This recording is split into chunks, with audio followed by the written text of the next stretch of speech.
Hi hello welcome to our channel Teju's పదాల పదనిసలు. ఈరోజు మనం చెప్పుకోబోయే కథ చెలి నివసమై పార్ట్ 283. ఇంకా లేట్ చేయకుండా స్టోరీలోకి వెళ్ళిపోదాం. కాసిం చెప్పిన మాటల గురించే ఆలోచిస్తూ లోపలికి వెళ్ళిన అర్హన్ హాల్లో కూర్చున్న రాజేశ్వరిని చూశాడు. ఆమె ఆహార్యం చూస్తుంటే కోపంగా కనిపిస్తుంది. ఎందుకో ముందులా ఆమెతో చనువుగా మాట్లాడలేకపోతున్నాడు.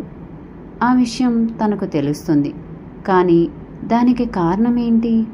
మాట్లాడడానికి కూడా నా మనసు ఎదురు తిరుగుతుందంటే అంతలా ఏం జరిగింది మా మధ్య? పరిసరాలను మర్చిపోయి ఆలోచిస్తున్నాడు అర్హన్. ఏంటి అర్హన్, అక్కడే ఆగిపోయావు? ఇంటికి రావాలని అనిపించటం లేదా? అసలు నీ పరిస్థితి ఏంటి అన్నది నీకు అర్థమవుతుందా? నువ్వు అలా ఒంటరిగా వెళ్ళిపోతే ఎలా? నా భయం ఎందుకో అర్థం చేసుకోవడం లేదు అర్హన్ నువ్వు అని కాస్త ఆవేశంగా అడిగింది రాజేశ్వరి. నేను ఒంటరిగా వెళ్ళలేదు నానమ్మ, నాతో పాటు కాసిం వచ్చాడు. అండ్ నేను ఎక్కడికో వెళ్ళలేదు. నేను స్టార్ట్ చేసిన మిల్ దగ్గరకు వెళ్ళాను. అక్కడ నేను కలవకూడని మనుషులు కానీ నాకు హాని కలిగించే వాళ్ళు కానీ ఎవరూ లేరు. దారిలో నాకు ఎదురైన ప్రతి ఒక్కరూ నాకు గౌరవంగా విష్ చేశారు. అలాంటి మనుషుల మధ్య నేను బయటకు వెళ్తే తప్పేంటి అని అడిగాడు అర్హంత్. నీకు మనుషుల వల్ల ప్రమాదం వస్తుందని నేను అనటం లేదు అర్హంత్. సడన్గా ఏదైనా జరిగితే ఏంటి పరిస్థితి అంటున్నాను. కాస్త నా భయాన్ని అర్థం చేసుకో అర్హంత్. నీ జాతకంలో ఉన్న దోషం వల్ల ఏ టైంలో ఎలాంటి ప్రమాదం ఎటువైపు నుండి వస్తుందో అన్న భయంతో ఉన్నాను నేను. నా భయాన్ని అర్థం చేసుకో అంది రాజేశ్వరి. అర్హన్ ఏం మాట్లాడలేదు. ఎందుకో అతనికి కోపం వస్తుంది, కానీ దాన్ని ఎలా బయటపెట్టాలో కూడా అర్థం కావటం లేదు. ఆలోచనల వల్ల తలనొప్పిగా అనిపిస్తుంటే అమ్మా అని తల్లిని పిలుస్తూ గదిలోకి వెళ్ళాడు. అర్హన్, ముందు కాసిని మంచినీళ్ళు తాగు, ఎండన పడి వచ్చావు కదా, అలసటగా ఉంటుంది అని అర్హన్కి చల్లటి నీటినిచ్చింది శారద. గ్లాస్ వాటర్ తాగేసరికి కాస్త రిలాక్స్గా అనిపించింది. తన నానమ్మ మాటల గురించి ఆలోచించకూడదు అనుకున్న అతని ఆలోచనలు లోచన మీదకు మళ్ళాయి. ఆమె రూపం గుర్తొచ్చేసరికి మనసంతా ప్రశాంతంగా మారిపోవటంతో నిండు గర్భంతో ఉన్న ఆమె రూపాన్ని పదే పదే తలుచుకుంటూ తన అలసటని తలనొప్పిని దూరం చేసుకున్నాడు. తల్లి భోజనానికి పిలవటంతో డైనింగ్ టేబుల్ దగ్గరకు వెళ్ళాడు. అక్కడ స్వీటీ తనకు వడ్డించటానికి రావటంతో ఇదేంటి కొత్తగా అని అడిగాడు ఆమెను చూసి. అత్త మిగిలిన పనులు చేస్తోంది కదా అర్హన్, ఈ పని నేను చేస్తే నాకు అలవాటవుతుంది కదా అంది స్వీటీ. నీ బుగ్గకి ఏమైంది స్వీటీ? సీరియస్గా చూస్తూ అడిగాడు అర్హన్. ఇదా, ఏం కాలేదు, గోడకి కొట్టుకున్నాను తడబడుతూ చెప్పింది స్వీటీ. హో, గోడకి చేతులు, ఆ చేతికి 4 వేళ్ళు ఉన్నాయా అని అడిగాడు అర్హన్. అది అర్హన్ అని స్వీటీ తడబడుతుంటే తన బాధ్యతని సరిగ్గా నిర్వహించకపోతే ఇలాంటి బహుమతులే లభిస్తాయి అంది రాజేశ్వరి. హౌ క్రూయల్ నానమ్మ, మీరు స్వీటీ విషయంలో ఇలా ఎలా చేయగలరు ఆశ్చర్యంగా అడిగాడు అర్హన్. తప్పు అర్హన్, మా అమ్మ ఎప్పటికీ స్వీటీని బాధ పెట్టదు. నేను చెప్పిన పని చెయ్యలేదన్న కారణంతో మా మధ్య మాటా పెరిగింది. ఆ కోపంలో నేనే తనను కొట్టాను అంది జీవిత. కనుబొమ్మలు ముడివేసి చూశాడు అర్హంత్. నువ్వు మగవాడివి అర్హంత్, పెళ్ళి పిల్లలు అన్నది నీకు నథింగ్. ఈ సొసైటీ కూడా మగవాడి గురించి అస్సలు మాట్లాడరు, కానీ ఆడపిల్ల గురించి మాట్లాడమంటే మాత్రం రాత్రి పగలు తేడా లేకుండా మాట్లాడతారు. ఇప్పటికే దాని జాతకం వల్లనే పెళ్ళికి ముందు నీకు యాక్సిడెంట్ అయ్యిందని, దానిది నష్టజాతకం అని ఇష్టం వచ్చినట్టు మాట్లాడుతున్నారు. ఆ దేవుడి దయ వల్ల నువ్వు కోలుకున్నావు అనుకుని సంతోషించాను నేను. కానీ నా ఫ్రెండ్స్ దగ్గర నుండి తెలిసిన వాళ్ళ వరకు ప్రతి ఒక్కరూ ఫోన్ చేసి మీ అల్లుడు ఇప్పుడు కోలుకున్నాడంట కదా, పెళ్ళెప్పుడు పెట్టుకుంటున్నారు అని అడుగుతున్నారు. వాళ్ళకి ఏం సమాధానం చెప్పను అని ప్రశ్నించి, నువ్వేమో ఇప్పుడే పెళ్లి చేసుకోను అంటున్నావు, స్వీటీ ఏమో బావ ఇష్టం అమ్మా, బావ పూర్తిగా కోలుకున్నాకనే మా పెళ్లి పెట్టుకుందాం అంటుంది. మధ్యలో నా బాధని ఎవరూ అర్థం చేసుకోరు కదా. నేను ఎంతలా చెప్పినా తను నీ నిర్ణయం మీదనే ఉంటాను అంటుంది. తల్లిగా నాకు కోపం వచ్చింది. నా బిడ్డ భవిష్యత్తు కోసం తనని ఎలా అయినా ఒప్పించాలని అనుకున్నాను అంది జీవిత ధీమాగా. దానికోసం తన మీద చేయి చేసుకోవాలా అత్త? ఇక్కడ పెళ్ళి తనకి ఒక్కదానికే కాదు, నాకు కూడా. నాకు ఇష్టం లేదు అని చెప్పినా ఎందుకు తనని మాత్రమే ఫోర్స్ చేస్తున్నారు అని అడిగాడు అర్హన్. నువ్వు గతం మాత్రమే మర్చిపోయావని అనుకున్నాను, కానీ ఎమోషన్స్ కూడా మర్చిపోయినట్టున్నావు అర్హన్. ఇప్పటికీ కూడా నీకు నా బాధ అర్థం కావటం లేదు అంది జీవిత ఏడుస్తూ. జీవిత, నీ బాధ నాకు అర్థమైంది. ఇది నీ బాధ మాత్రమే కాదు, నా భయం కూడా. అర్హన్ జాతకం గురించి నాకు భయంగా ఉంది. వాళ్ళ పెళ్ళి వారం రోజుల్లో జరుగుతుంది. నువ్వు దీని గురించి స్వీటీని బాధ పెట్టకు. ఎవరు ఒప్పుకున్నా ఒప్పుకోకపోయినా ఈ పెళ్ళి జరుగుతుంది అని చెప్పింది రాజేశ్వరి. అర్హన్కి ఏం మాట్లాడాలో కూడా అర్థం కావటం లేదు. అసలు తన నిర్ణయం వాళ్ళకి అవసరం లేదా అన్న కోపం మొదలైంది. అంతకు ముందు ఉన్న తలనొప్పి మరింత ఎక్కువ అవటంతో తల పట్టుకుని కుర్చీలో కూలబడ్డాడు. అర్హన్, ఏమైంది అంటూ కంగారుగా అడిగింది శారద. నొప్పిగా ఉందమ్మా, తల పట్టుకునే చెప్పాడు. పరుగున వెళ్ళి టాబ్లెట్ తెచ్చి వేసింది శారద. రూంలోకి రా అర్హన్ అని అతన్ని తీసుకొని గదిలోకి వెళ్ళి బెడ్ మీద పడుకోబెట్టింది.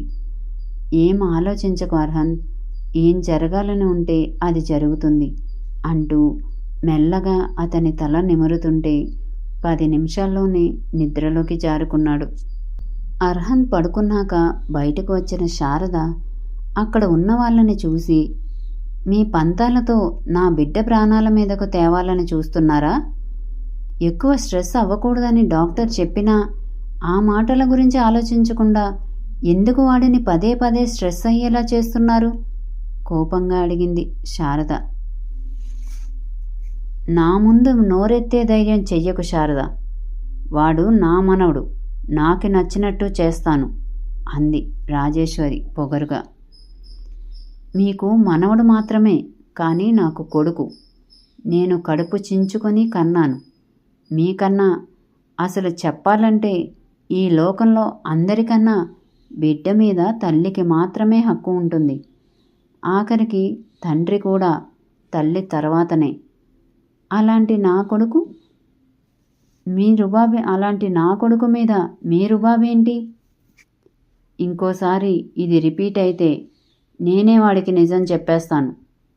నాకు నా కొడుకు తర్వాతనే ఎవరైనా, అది మీరైనా ఊరిలో ఉన్న వాళ్ళైనా.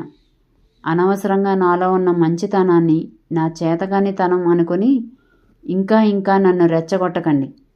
ఒక్కసారి అర్హన్కి నిజం తెలిస్తే ఏం జరుగుతుందో మీరే ఊహించుకోండి అని కోపంగా చెప్పింది శారద. శారద, హద్దు మీరుతున్నావు. వాడు నా మనవడు. వాడి విషయం, వాడి పుట్టడం దగ్గర నుండి వాడి చదువు, వాడి పెళ్ళి, ప్రతీదీ కూడా నా ఇష్ట ప్రకారమే జరగాలి. జరిపించి తీరతాను. మధ్యలో ఎవరు వచ్చినా నన్ను ఆపలేరు. అడ్డుకోవటానికి ప్రయత్నిస్తే ఏం చేయటానికైనా నేను వెనకాడను అని పొగరుగా చెప్పింది రాజేశ్వరి. నా కొడుకు మీకన్నా 4 ఆకులు ఎక్కువే చదివారు. ఎంతైనా తన తాత పోలికలు కదా. ఆ పంతం, పట్టుదల అన్నీ బై బ్లడ్ వచ్చేశాయి. నిజం తెలిసినా తనకి జ్ఞాపకాలు తిరిగి వచ్చినా ఏం జరుగుతుందో ఏం జరుగుతుందో ఊహించుకుంటుంటే మీ మీద జాలి వేస్తుంది అని వాళ్ళని జాలిగా చూసి అర్హంత్ గదిలోకి వెళ్తుంటే, నీకు నీ కొడుకు మీద చాలా ప్రేమ ఉంది కదా, మరి తన ప్రాణాలు కాపాడటానికి ఏం చేయకుండా చేస్తున్న మమ్మల్ని అడ్డుకుంటున్నావంటే నీ ఉద్దేశం ఏంటి అని అడిగింది రాజేశ్వరి. నా వంశంలో మరో రాజేశ్వరీదేవి తయారవ్వకూడదు అన్నది నా ఉద్దేశం. నిజంగా నా వంశానికి, నా కొడుక్కి ఏదైనా శాపం ఉంటే అది ఇక్కడితో తీరిపోవాలని కోరుకుంటాను నేను. అంతేగాని నా కొడుకు కోసం 2 ఆడపిల్లల జీవితాలను నాశనం చేసి ఆ పాప భారాన్ని మరింత పెంచలేను అని విసురుగా అర్హంత్ గదిలోకి వెళ్ళింది శారద. అమ్మా, మనం కాస్త సైలెంట్గా ఉంటేనే మంచిదేమో, నీ కోడలు అన్నంత పని చేసేలా ఉంది అంది జీవిత. ఇదంతా నీ కూతురు వల్ల వచ్చింది అని జీవితని కోపంగా చూసి, స్వీటీ, అసలు నువ్వు ఏం చేస్తున్నావో నీకు అర్థమవుతుందా? ఒకప్పుడు అర్హంత్ ప్రేమ కోసం ఎంతగా తప్పించావు, మరిప్పుడు ఏమైంది? ఇప్పుడు అర్హంత్ నీ భర్త అయ్యే అవకాశం వచ్చినా ఎందుకు వదులుకుంటున్నావు? అసలు నీ మనసులో ఏముంది స్వీటీ అని అడిగింది రాజేశ్వరి కోపంగా. తాతయ్యకి మీరు మొదటి భార్య. మీరు బ్రతికి ఉన్నంతకాలం రెండో భార్య ఉన్నా తనకి గుర్తింపు ఉండదు. మరిప్పుడు అర్హంత్ మొదటి భార్య ఉండగా నేను అతని రెండో భార్యని అయితే నాకు విలువ ఉంటుందా? పెళ్ళయ్యాక దాని అడ్డు తొలగించేస్తాను అని నువ్వు సింపుల్గా చెప్పినా ఒక్కసారి అర్హంత్కి గతం గుర్తొస్తే అసలు మన మొహాలు అయినా చూస్తాడా? నా మెడలో తాళి కట్టినా దానికి ఎలాంటి విలువ లేదని నా మొహం మీదనే కొట్టిపోతాడు. అప్పుడు నా లైఫ్ ఏంటి? ఇదంతా నాకు ఇష్టం లేదు. అయినా కూడా నువ్వు చెప్తున్నావు కాబట్టి చేస్తున్నాను. నువ్వు ఏం చేయమన్నా నేను చేస్తాను. ఆఫ్టర్నూన్ కూడా నేను తప్పకుండా అటెండ్ అవ్వాల్సిన మీటింగ్ కాబట్టి తిరిగి వచ్చాను. అది కూడా ఊళ్ళో ఎవరూ నీ గురించి చెప్పే ధైర్యం చెయ్యరు అన్న నమ్మకంతో. ఇంకా ఆ త్రిలోచన అక్కడికి ఖచ్చితంగా వెళ్ళదని తెలుసు కాబట్టి నేను వెనక్కి వచ్చాను. నేను వచ్చినందుకు నువ్విచ్చిన బహుమతి అని తన చెంపని తడుముకొని, అమ్మమ్మ, ఒక్కటి అడుగుతాను చెప్తావా? నేను అర్హంత్ ఇద్దరం నీకు వారసులమే కదా. మరి నా మీద ఒకలాంటి ప్రేమ, అర్హంత్ మీద ఒకలాంటి ప్రేమ చూపిస్తున్నావు ఎందుకు? అసలు నా మీద ప్రేమ ఉందా నీకు? ఉంటే ఇలా అయితే ఖచ్చితంగా చెయ్యవు. ఏదేమైనా ఇప్పటికీ కూడా నువ్వు చెప్పినట్టే చేస్తాను అంటున్నాను నేను. నువ్వు ఎప్పుడు తల వంచుకొని కూర్చోమంటే అప్పుడు తల వంచుకొని అర్హంత్ పక్కన కూర్చుంటాను అని చెప్పి కళ్ళనీళ్లు తుడుచుకుంటూ గదిలోకి వెళ్ళిపోయింది స్వీటీ. అమ్మా, అది చిన్నపిల్ల, దానికేం తెలియదు. తన మాటలు పట్టించుకోకు. అయినా నువ్వేం చేసినా తన మంచి కోసమే కదా చేసేది. ఆ విషయం తనకు తెలియకపోయినా నాకు తెలుసు కదా. నువ్వు తన మాటలు పట్టించుకోకు అని తల్లితో చెప్పింది జీవిత. రాజేశ్వరి ఏం మాట్లాడలేదు, ఆలోచిస్తుంది స్వీటీ మాటలను గుర్తు చేసుకుంటూ. జీవితలో భయం మొదలయ్యింది. కూతురు మాటలు ఎక్కడ తల్లి తన మనసుకు తీసుకుంటుందో అని. 2 గంటల తర్వాత మెల్లగా కళ్ళు తెరిచాడు అర్హంత్. తన పక్కనే చేతిని పట్టుకొని కూర్చున్న తల్లిని చూడగానే అమ్మా అని పిలిచాడు. ఎలా ఉంది చందు ఇప్పుడు? నొప్పి తగ్గిందా? తల నిమురుతూ అడిగింది శారద. తగ్గిందమ్మా, తల్లి ఒడిలో తలపెట్టుకుని చెప్పాడు. నీకోసం ఏమైనా తీసుకొస్తాను, భోజనం కూడా చెయ్యలేదు అంటూ లేవబోతుంటే, వద్దమ్మా, నేను భోజనం చెయ్యకపోయినా పులిహోర తిన్నానులే, కాసేపు ఇలానే ఉండు అన్నాడు. పులిహోర ఎక్కడిది అర్హంత్ అని అడిగింది ఆవిడ. తల్లికి త్రిలోచన గురించి చెప్పాలో వద్దో అర్థం కాలేదు. కాసిం చెప్పిన మాటలు గుర్తొచ్చి నోటి వరకు వచ్చినా చెప్పకుండా ఆగిపోయాడు. మరి తర్వాత ఏం జరుగుతుందంటారు?